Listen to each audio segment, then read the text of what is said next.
Falkirk were worthy winners in the end at Recreation Park, but not because of their first half performance. Lee Miller had a header ruled out for offside as the visitors failed to find their normal rhythm. And had Scott Crabb managed to steer the ball in from close to the touchline after keeper Alan Ferguson slipped, Falkirk might have been in real trouble. Alloa keeper Derek Suter had a big hand in keeping the scoreline blank at the interval. Owen Coyle, the frustrated forward. It was a much better game in the second half, especially from Falkirk's point of view, although Lee Miller passed up a great early chance to put his side ahead. They kept at it though, and the First Division League leaders did take the lead 7 minutes after the break. Owen Coyle's well of goals just won't run dry, and this was just the icebreaker his teammates needed to settle them down. Goal number 18 of the season for the inspirational joint player-manager.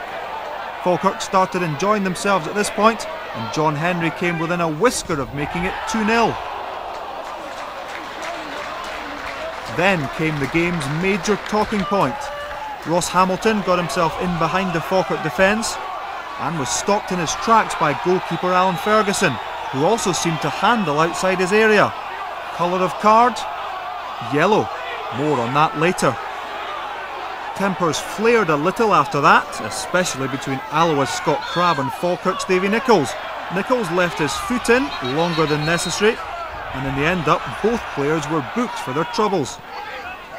The game's always in doubt at 1-0, so Falkirk made sure of the win with a fine second. Owen Coyle happy this time to set the chance up for the on-form Trinidadian Colin Samuel. No way back for Alloa now.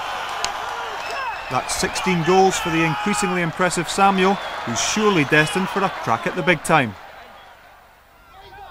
He was involved again as Falkirk continued to press in the closing stages, and when the ball broke to Lee Miller, Derek Suter's reflexes were spot on once again.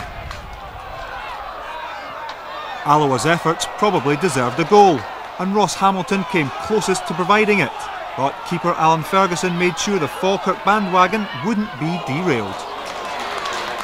So it looks like Falkirk's season goes from strength to strength, flying in the league and quarter-finals of the Tennant Scottish Cup.